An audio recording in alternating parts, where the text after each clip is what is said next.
Welcome అండి. ఇవాళ ఇంకొక లీడ్ కోడ్ ప్రాబ్లం చూద్దాము. ఇది 1832. Check if the sentence is పాన్గ్రామ్.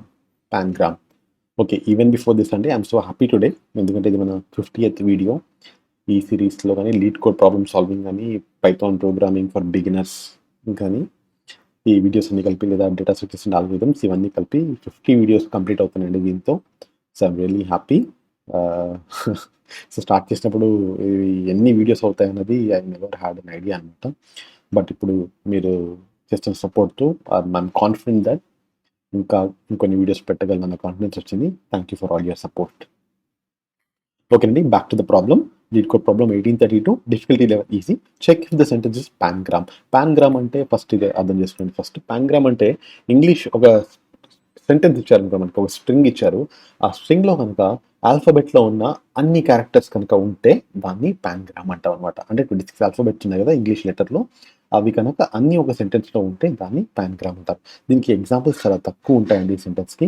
The quick brown fox jumps over the lazy dog అనేది చాలా ఫేమస్ ఎగ్జాంపుల్ అనమాట ఇది. ఎందుకంటే దీంట్లో మనం చూసినట్టుకైతే అన్ని ఆల్ఫాబెట్స్ ఇంగ్లీష్లో ఉన్న అన్ని 26 ఆల్ఫాబెట్స్ కొన్ని రిపీట్ అవుతాయి, బట్ దట్ ఈస్ ఫైన్. అన్ని 26 ఆల్ఫాబెట్స్ ఈ సెంటెన్స్లో వస్తాయి అనమాట. దాన్ని పాన్గ్రామ్ అంటాం. వీళ్ళు మనల్ని ఏమడుగుతున్నారో చూద్దామండి. గివెన్ స్ట్రింగ్ సెంటెన్స్ అనే స్ట్రింగ్ ఇస్తారండి. స్ట్రింగ్ అంటే మనకు తెలుసు, it's also a list, right? మనం ఐటరేట్ చేయొచ్చు స్ట్రింగ్లో ఉన్న ప్రతి ఎలిమెంట్ని. Containing only lower case English letters. Okay, only lower case అంటారండి. మనకి క్యాపిటల్స్ ఉండవు కాబట్టి, మనకు తెలుసు పైథాన్లో lower case is different from capital case కాబట్టి అది చెక్ చేయాల్సిన అవసరం లేదు. Return true if sentence is pangram or false. Simple అండి. మనం ఇచ్చిన సెంటెన్స్ని ఇది కంపేర్ చేసి అన్ని 26 ఆల్ఫాబెట్స్ ఉన్నాయా లేదా దీంట్లో చూసి ఉంటే ట్రూ రిటర్న్ చేయమంటున్నారు, బూలియన్ ఆపరేషన్. లేకపోతే ఫాల్స్ రిటర్న్ చేస్తామండి. ఓకే, ఐ థింక్ ఈ ప్రాబ్లమ్స్ మనకి క్లియర్గా అర్థమైంది అనుకుంటాను. కోడ్ ఎడిటర్లోకి వెళ్ళి before we type it here, నేను ఇది సబ్లైమ్లో ఒకసారి కొన్ని స్టెప్స్ ఉన్నాయండి, ఎలా సీక్వెన్షియల్గా చేద్దామన్నది ఒకసారి డిస్కస్ చేసుకుని will come here and right the code. Okay, Sublime అనుకోండి. నేను ఇది ఫస్ట్ ఒక ఫంక్షన్ డెఫినేషన్లో తీసుకున్నాను. చెక్ ఇఫ్ పాన్గ్రామ్ సెంటెన్స్ అనే స్ట్రింగ్ ఇన్పుట్గా వస్తుంది, బూలియన్ రిటర్న్ చేస్తున్నాం అండి. ఓకే, దాని ముందర ఏం తీసుకున్నాంటే ఫస్ట్ ఇది టైప్ చేయడం, అంటే మీ ముందర టైప్ చేయడానికి టైం పడుతుంది కాబట్టి ఐ థాట్ ఆల్ఫా అనే లిస్ట్ ఒకటి తీసుకున్నాను. దీంట్లో ఏం nothing but all the 26 alphabets మనకి ఇంగ్లీష్లోన లోవర్ కేస్లోవి ఇలా ఒక్కొక్క ఎలిమెంట్గా టైప్ చేసి పెట్టాను.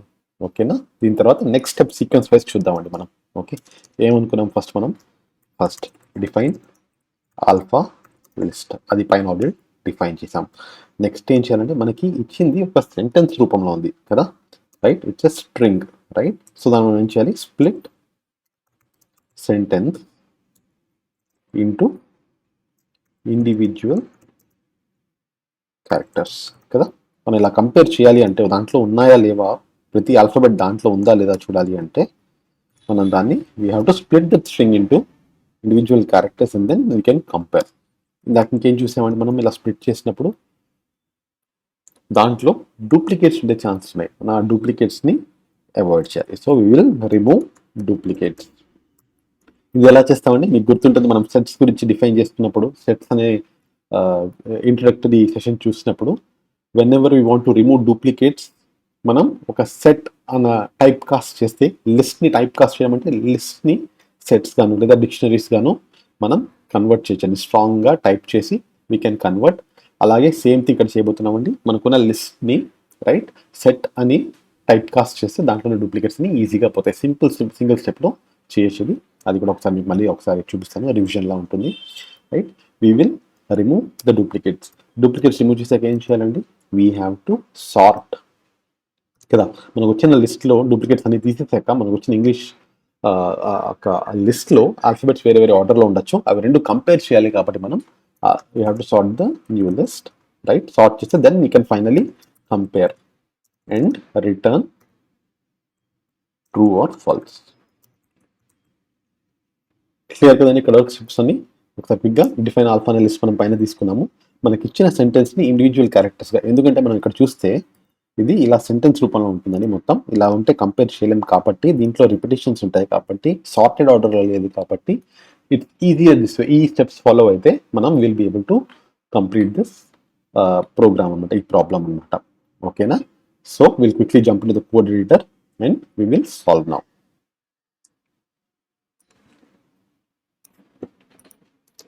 అక్కడ నుంచి కాపీ చేసుకుంటానండి, so that I don't have to type this again. మీ టైం కూడా వేస్ట్ చేయను. సో ఐల్ క్విక్లీ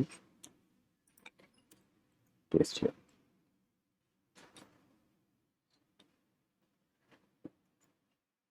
ఓకేనండి, ఆల్ఫా అనే స్ట్రింగ్ తీసుకున్నాను. మనకేం కావాలి, ఒక న్యూ సెంటెన్స్ అనే ఎంప్టీ లిస్ట్ తీసుకుందాం.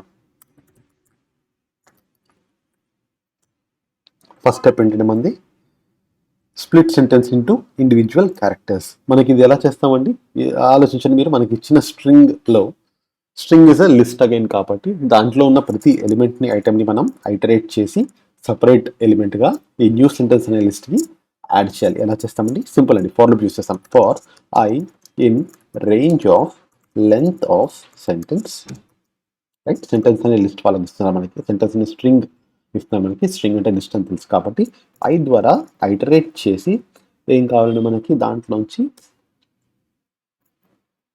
New under score sentence. మనకి సింపుల్గా కావాల్సింది ఏంటంటే sentence of I, right. Sentence of I ఇది ఎక్కడ కావాలండి మనకి, new under score sentence dot append. Okay, so ఏం లేదండి, మనం ఈ లూప్ ద్వారా ఏం చేస్తున్నామంటే మనకి ఇచ్చిన sentence the quick brown fox jumps over the lazy dog అనే సెంటెన్స్ అది స్ట్రింగ్ రూపంలో ఉంది కాబట్టి దాంట్లో ఒక్కొక్క ఎలిమెంట్ని తీసుకుని, రైట్, సెంటెన్స్ డాట్ ఐ అంటే సెంటెన్స్ ఆఫ్ 0 అంటే ఫస్ట్ టీ వస్తుందండి, దాన్ని తీసుకెళ్ళి న్యూ సెంటెన్స్ అనే లిస్ట్కి అపెండ్ చేయమంటున్నాం. ఓకేనా, దీంతో మన ఫస్ట్ స్టెప్ కంప్లీట్ అయిందండి. ఇది second step split sentence into individual characters complete అయింది. ఇక్కడ కనుక మనం ప్రింట్ చేసి చూస్తే డూప్లికేట్స్ కూడా ఉంటాయి. మనం డూప్లికేట్స్ ఎలా రిమూవ్ చేస్తామండి, న్యూ అండర్ స్కోర్ సెంటెన్స్ is equal to set of new underscore sentence. Okay, సెట్గా తీసుకుంటే ఏమవుతుందండి, దాంట్లో ఉన్న డూప్లికేట్స్ అన్ని డ్రాప్ అయిపోయి ఓన్లీ యూనిక్ ఎలిమెంట్స్ మట్టుకి ఉంటాయి. ఇది మనం ఫ్యూచర్ సెట్స్ ఏమని తెలుస్తుంది, sets are not mutable, they are immutable. అంటే వాటిని చేంజ్ చేయడం, వాటి మీద ఆపరేషన్స్, కంపారిజన్స్ ఇవన్నీ చేయడం. కంపారిజన్స్ చేయొచ్చు, దాని మీద ఫర్దర్ ఎడిషన్స్, సబ్ట్రాక్షన్, సార్టింగ్ ఇవన్నీ కష్టం అవుతాయి కాబట్టి దీన్ని మనం మళ్ళీ ఇప్పుడు చేసింది మనం లిస్ట్ని సెట్గా టైప్ కాస్ట్ చేసామండి, సెట్ లోపల పెట్టడం వల్ల. సేమ్ థింగ్ మనం మళ్ళీ దీన్ని ఈ మొత్తం రిజల్ట్ని లిస్ట్గా టైప్ కాస్ట్ చేస్తే మన న్యూ అండర్ స్కోర్ సెంటెన్స్ అనే లిస్ట్లో డూప్లికేట్స్ అన్ని డ్రాప్ అయిపోయి it will be back to a list అనమాట. ఓకే, సో ఈ స్టెప్ కూడా కంప్లీట్ అయింది, రిమూవ్ డూప్లికేట్స్. సో సార్టింగ్ ఎలా చేస్తామండి, సింపుల్, మనకి సార్ట్ అనే మెథడ్ ఉంది కాబట్టి new under score sentence dot sort. Okay, sorting అనే స్టెప్ కూడా కంప్లీట్ అయిపోయింది. ఇప్పుడు ఏం చేయాలంటే we will compare it with alpha list and we will return true or false. If new underscore sentence, right, new underscore sentence double equal to, ఎందుకంటే comparison చేస్తున్నాం కాబట్టి alpha అనే లిస్ట్తో కంపేర్ చేస్తున్నాం, right. If this is equal to alpha, sorry, return true, right, else false. Return false, capital. ఇక్కడ మనం పైథాన్లో గుర్తుపెట్టుకోవాల్సింది ట్రూ ఫాల్స్ క్యాపిటల్ లెటర్స్తో స్టార్ట్ అవుతాయండి బూలియన్ వాల్యూస్. ఓకే, ఇదంటే బేసిక్గా మన ప్రోగ్రామ్. ఇది రన్ చేస్తే this will be successful. Okay, కానీ కొంచెం ఆప్టిమైజ్ చేయొచ్చండి మనం కోడ్లో. దీనికి మనం కొంచెం బ్యాక్గ్రౌండ్ ఇన్ఫర్మేషన్ ఇంకా తెలుసు కాబట్టి, రైట్. ఆ కండిషన్ ఏంటంటే మనకు వచ్చిన న్యూ సెంటెన్స్ 26 లెటర్స్ కంటే తక్కువ ఉంటే మనం కన్సిడర్ అసలు చేయక్కర్లేదు కదండి, డైరెక్ట్గా చెప్పచ్చు ఆల్ఫాబెట్స్లో ఉన్న అన్ని క్యారెక్టర్స్ దీంట్లో లేవు అని చెప్పి ఈ ఇఫ్ ఎల్స్ కండిషన్ చెక్ చేసే ముందరే మనం డైరెక్ట్గా ఎలిమినేట్ చేసేయచ్చండి. This is one form of optimization అన్నమాట. మన కోడ్ని ఎంత ఆప్టిమైజ్ చేస్తే అంత బెటర్ అనమాట. సో ఇలాంటి కండిషన్స్ మనం ఎప్పుడు కన్సిడర్ చేయాలి. సో దానికి చేయడానికి ఒక బేసిక్ ఇంకొక క్రైటీరియా ఇక్కడ రాస్తానండి. నేను ఏం రాస్తానంటే if length of new under score sentence, right, length తీసుకుంటున్నాం మనం, లెస్ దెన్ 26. ఎందుకంటే మనకు తెలుసు ఆల్ఫాబెట్, ఇంగ్లీష్ ఆల్ఫాబెట్లో 26 క్యారెక్టర్స్ ఉన్నాయి. If length of new sentence is less than 26, డైరెక్ట్గా we can return false. Okay, మనకి ఇంకేం తెలుసు అండి, ఇఫ్ ఎల్స్తో పాటు ఎల్ఇఫ్ అనే కండిషన్ కూడా ఉంది. ఎల్స్ ఇఫ్ అనే కండిషన్ కూడా మనకి పైథాన్లో ఒక కండిషనల్ ఆపరేటర్గా ఉంది కాబట్టి else if new sentence is equal to alpha. ఇది ఈక్వాలిటీ ఆపరేటర్ అండి, చెక్ చేస్తున్నాం రెండు side. It's not assignment operator, double equal to ఉంది కాబట్టి రిటర్న్ ట్రూ అంటున్నాం. ఓకే, ఇవి ఏమి కాకుండా ఇంకా ఫైనల్ ఎల్స్లో రిటర్న్ ఫాల్స్ అంటున్నాం, ఎందుకంటే it's not matching with this particular example. Okay, I hope this is clear. ఒక్కసారి చెక్ చేస్తానండి if I'm not missing out on anything. Sentence తీసుకుంటున్నాం, చిన్న చిన్న స్ట్రింగ్ ఇన్పుట్గా వచ్చింది, దాన్ని మనం సార్ట్ చేసాం, సెట్గా చేసి డూప్లికేట్స్ రిమూవ్ చేసాం, దాన్ని మళ్ళీ లిస్ట్ కింద కన్వర్ట్ చేసాం, ఆ లిస్ట్ని సార్ట్ చేసాం, దాని 26 అంటే లెస్ ఉంటే వీఆర్ రిటర్నింగ్ ఫాల్స్. దానికి ఈ క్రైటీరియా మ్యాచ్ అయితే ఎల్సిఫ్కి వెళ్తున్నాం, new sentence equal to alpha, right, compare చేసి రిటర్న్ ట్రూ అంటున్నాం, లేకపోతే we are saying it as false. I think ఏం మిస్ చేయలేదు అనుకుంటాను, రన్ చేస్తాను, let us see how it works. ఓకేనండి, ఇట్ గాట్ యాక్సెప్టెడ్, మన సొల్యూషన్ యాక్సెప్ట్ అయింది. యూస్ ఎగ్జాంపుల్ టెస్ట్ కేసెస్లో మిగిలిన ఇది పాజిటివ్ సినారియో అని తీసుకుంటే, దీంట్లో అన్ని ఆల్ఫాబెట్స్ ఉన్నాయని తీసుకుంటే, ఇది నెక్స్ట్ సినారియో, ఇది నెగిటివ్ సినారియో అంటే దీంట్లో లేదు కాబట్టి దీనికి ఫాల్స్ రావాలి. రన్ కోడ్ చేసి చూద్దాం దీన్ని కూడా. ఓకే, దిస్ ఆల్సో వర్క్డ్ అండి, ఇది ఫాల్స్ అనుకున్నట్టుగా వచ్చింది. I'm feeling confident, I will submit it now. Okay, submit చేసి చూద్దాం. సక్సెస్ అండి, this got accepted, pass within 27% of Python 3 online submissions. So that's a good example అండి, that's a good benchmark అనమాట. మనం చేసిన ఈ ఆప్టిమైజేషన్ వల్ల మీరు కావాలంటే ఒక టెస్ట్ చేయండి, సింపుల్ టెస్ట్ చేసి చూడండి మీరు. మనం ఇక్కడ ఆ ఇఫ్ కండిషన్ పెట్టాం కదా, ఆ ఇఫ్ ఎల్స్ కండిషన్ కనుక మనం ఒకవేళ పెట్టకుండా ఉంటే ఇంకా తక్కువ, ఇంకా ఎక్కువ టైం పట్టి ఇంకా తక్కువ రేటింగ్ వచ్చి ఉండేది మనకి, because we use that if block to eliminate even before we check for the condition.